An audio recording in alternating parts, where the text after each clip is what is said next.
Good Wednesday morning to you. Welcome back to SteenSmokeHouse. I've been off the air for a while. I moved from Arlington, where I was, to a place called Midlothian, which is south about 25 miles, and we're way out in the country now. And it's a beautiful venue.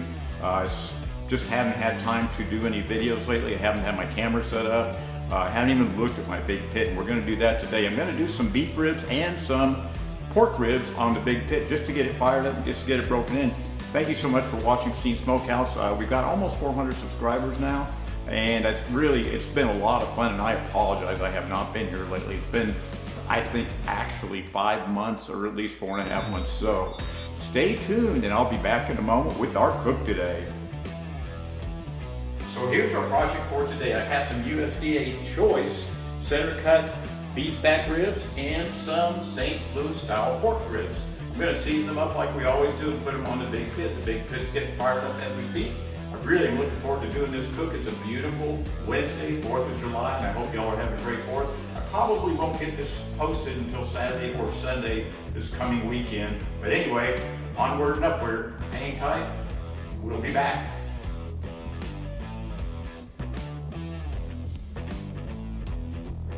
Our seasoning today is going to be the rub from GQUE barbecue. I know this stuff's always good. I haven't cooked out on these for a while. I haven't used pit for a while, so I'm going to make this real simple. I'm going to begin with this. Little bit of cayenne pepper to add a little kick to it. And lastly, this is kind of a mixture of salt, pepper, garlic, and a couple other things I have in my spice cabinet. I use it on eggs, I use it on steaks, I use it on just about everything. I'm going to put a little bit of this on it as well. This is all going to be real simple, something you can do at home. And if you have any questions, please reach out to me and ask me. Anyway, stay here. I'll be back. I'm going to go ahead and put the cayenne pepper on first because I can see it. Even though the meat's red and the cayenne's red, if I put it on last, it kind of blends in with the other spices, and then I don't know how much I'll put on it. I don't want to knock everybody out with cayenne pepper, so I'm going to put a little bit on there. That's it. That's all we're going to put on there. Next, we're going to put GQUE barbecue rub on there. Jason at GQUE Barbecue is a heck of a nice guy. I've talked to him, through our channels at YouTube and so on. And he's got a really nice restaurant that's won a lot of awards, and he's run a lot of awards and cook-offs and so on. And I urge you to get some of that rub. That's some good stuff. Salt, pepper, garlic, and it's probably got some onion, salt, and not a whole bunch of stuff in there. It's a real simple rub, and I use it on everything. And I'm not going to overpower these ribs with rub. I've got our big pit being fired up. These are all seasoned and ready to go. Went through the spices with you. If you have any questions, please reach out to me. Once again, it's really nice to be back. And I look forward to spending a lot more time with you, and I really do appreciate you watching SteenSmokeHouse.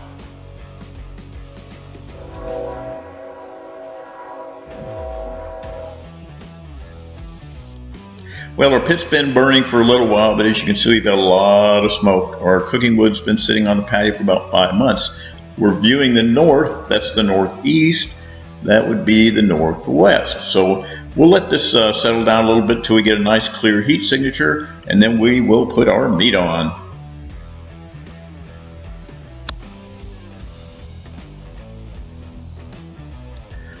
Okay, the majority of that big billowing white smoke is gone. I'm going to go ahead and put both racks of ribs on. As you can see, I've got a small little water pan in there. I'm not sure how long it's going to take. I haven't cooked here. The elevation's slightly different from where we were before, but we're not going to take them off until we're done.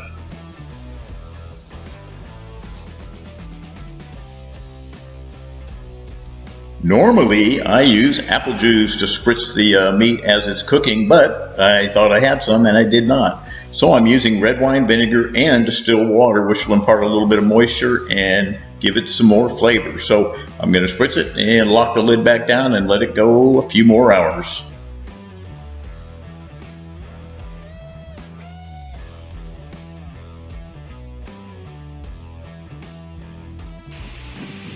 So we're about an hour and 15 into cooking.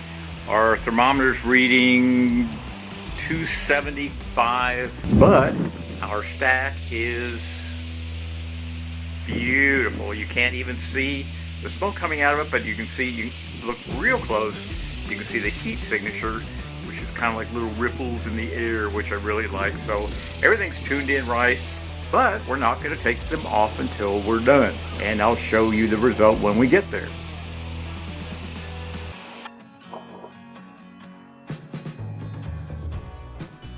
Very tender. You can tell when I start forking them. So, let's see what we got.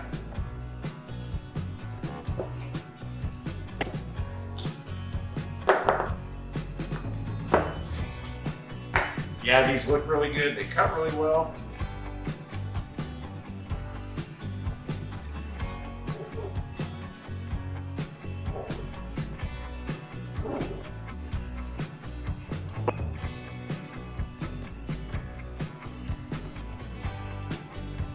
Oh yeah.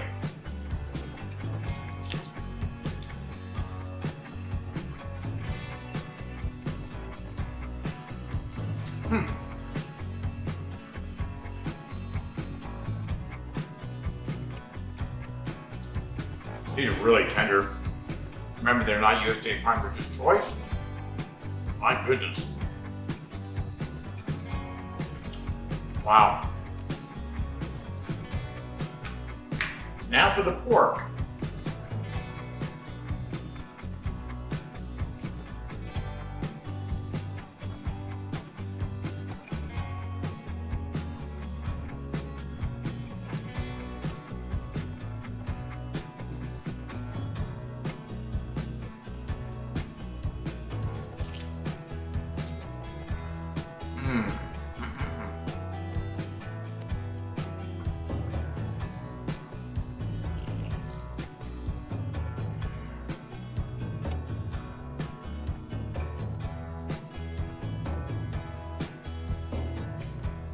Perfect.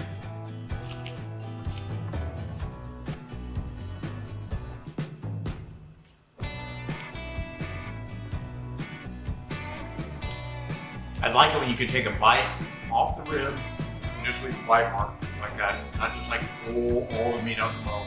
So that's the way I like it.